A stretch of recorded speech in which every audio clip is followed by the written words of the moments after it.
Hi, John with Mayco here. Today I'm going to show you just exactly how well both of our crystal glaze lines, Jungle Gems and Crystal Lights, play well with all the other Mayco glaze line. So today we're going to be focusing on, of course, the crystal glaze, but in addition to that, the other Mayco products you're going to need to have on hand will be our clay carbon paper, some stroke and coat, black accent,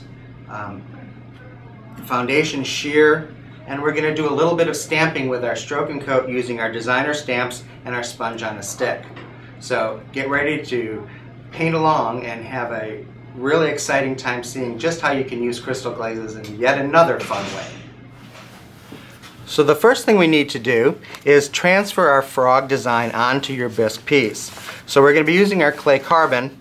We're going to set that directly against the bisque. Make sure you have it facing the right direction. There is a right and a wrong side, so it's a good idea to test it on the piece just to make sure that I'm facing the right direction. I'd hate for you to go through all the work of tracing having the paper the wrong way.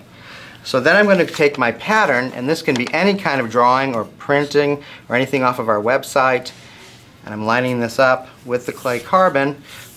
So clay carbon acts just like regular carbon would act.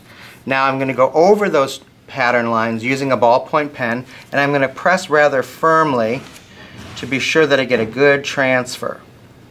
Now don't worry about being perfect with this. There's going to be additional steps for you to correct any minor imperfections, and the clay carbon lines are going to burn away during firing, so they are not permanent at all, so you don't have to live with something you may not like.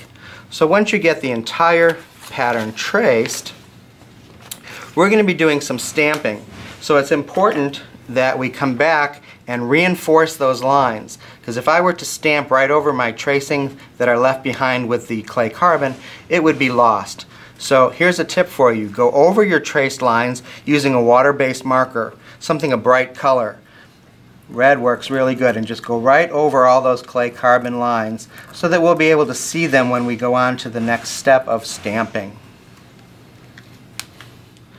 Now we're ready for the next step by using Mayco's designer stamps with Tuxedo Stroke and Coat. So I'm going to dispense a little bit of our Stroke and Coat right onto my palette, and then we're going to be using the designer stamp's best friend, which is the sponge on a stick. Now my tip for you is to make sure that the sponge on the stick is completely dry when you start, because if there's water in the sponge, it's going to add water to your color and dilute it. We want to use it full strength to get the strongest stamping possible. So the way we're going to load this sponge on a stick is I'm going to sneak up on this little puddle and drag a little bit of it out, and then start pouncing straight up and down. This kind of simulates using a stamp pad. So I'm going to fully saturate my sponge evenly with Stroke and Coat. Get a little bit more here so that the whole thing is covered. See how the whole sponge surface is covered with Stroke and Coat. Now because the sponge on the stick is a flat surface as well as the stamp, we want to make sure when you're inking your stamp it's flat on the surface you're working. Don't ever pick it up in your hand and try to ink it. Keep it nice and flat on your tabletop. That way when the ink surface comes in contact with the raised part of the stamp, all you'll be inking is, in this case, the leaf area of the stamp. And you're going to pounce this straight up and down so that all of the beautiful design of the stamp gets fully charged with, in this case, Stroke and Coat, but let's just call it ink. So we're inking up our stamp fully with Stroke and Coat. So get it all covered. And I go over it several times to be sure that I don't miss anything. And then working rather quickly, I'm going to take my tile back here that has our red ink on, and I'm just going to set this directly on my tile right over that design that I've drawn. Press down firmly, make sure all the surface comes in contact, and then peel it away. Then you're going to repeat this stamping process until your entire tile is covered with stamping. Alright, for the next step, we're going to be outlining all of those red lines we did with the marker using Mayco's Stroke and Coat Accent Black. So let me show you quickly how to prepare this bottle so it will work the best for you. So you're going to pop off this little plastic cap, set it to the side. Now this little plastic tip needs to be opened up. We don't sell it to you with the already been punctured because that's going to add to the shelf life of this product. So I've got our little metal writer tip. The stainless steel tip comes along with this bottle. You're going to set it down on your tabletop, and then you're going to take your bottle and you're going to invert it. You're going to turn it upside down and just set it on the tip and then push down until you hear a little popping sound. Now we're not finished yet. We're going to then slowly push down about maybe a third of the way or a quarter of the way down the cone just to open up that hole a little bit. And that's always better than taking a scissor and cutting it. Inevitably you'll end up making it too large. So then we can just take this writer tip, and it's a pressure fit, so you're going to just push down and give it a slight twist, and that'll attach itself right to the end of the nozzle of this accent bottle. So now we need to get inside here and stir this product up thoroughly. So accents can be opened up easily so that you can control the viscosity or the thin or thickness of this product. So I'm going to take a little stir stick and I'm going to get right down in this bottle and I'm going to give it a stir to incorporate any of the waterhead that might be on the surface and just really mix it up. And just by agitating this or mixing this, it's going to break it down to a beautiful thinner consistency so that it's going to flow right out of that writer tip for you. Alright, we'll get it nice and mixed. And then I'm going to put the cap back on and we're ready to start writing. So let's get our piece in front of us ready to start using the accent. And remember, accent is dimensional. It'll be slightly raised. So this is going to create the perfect little wall or a dam that's going to contain our glazes when we drop them into place later. So you're just going to go right over all of those red lines that you created with your marker and leave a nice raised design. Now we want this to be fairly thick because we want it to look like, think of the lead in a stained glass window. We're not looking for it to be super thin. We want there to be some heft to these lines. So you're going to go over all of the lines. The tip is actually touching the surface, or you can be slightly above it like this and just let that product just fall out.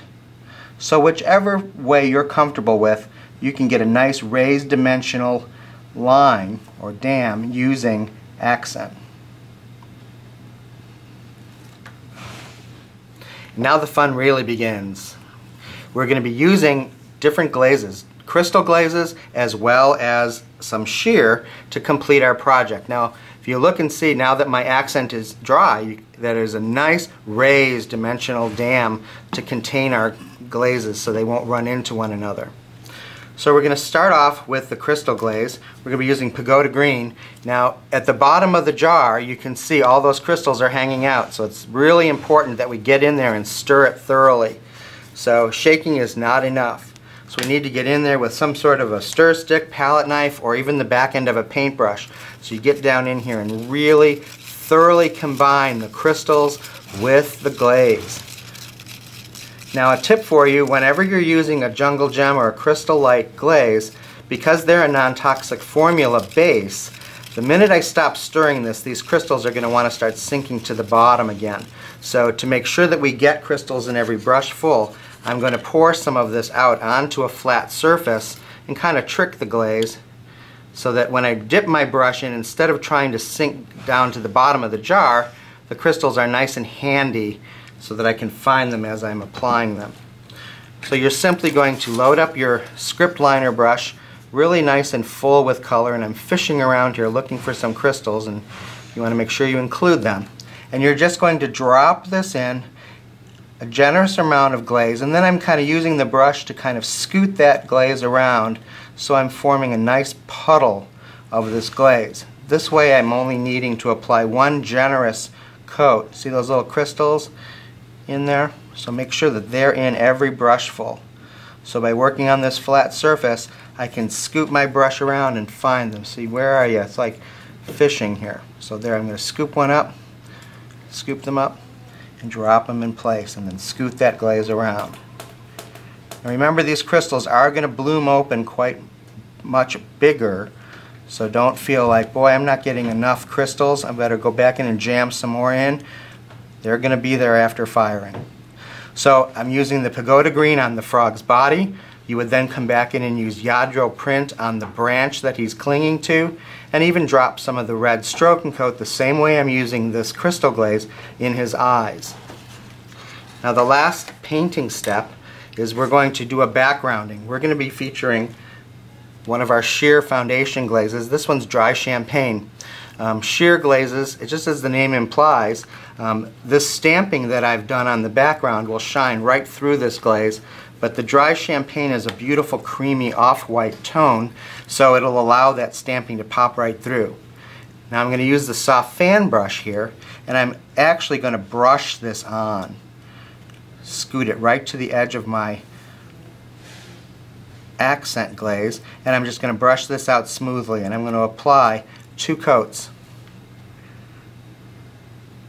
so that the entire background of your planter, or in this case my tile, will be completely covered with glaze. Now we need to allow each of these coats to dry enough that I don't disturb my previously applied coat. You're going to apply 2 coats just to that background, not over your crystal glazes. So now that your piece is finished and it's been fired to shelf cone 05, 06, you can see that the crystals have bloomed open and they reveal all those colors that you couldn't see very well in their raw stage. You can see the brilliance of the stroke and coat, and as I said, the foundation sheer allows that stamping to show through nice and clear.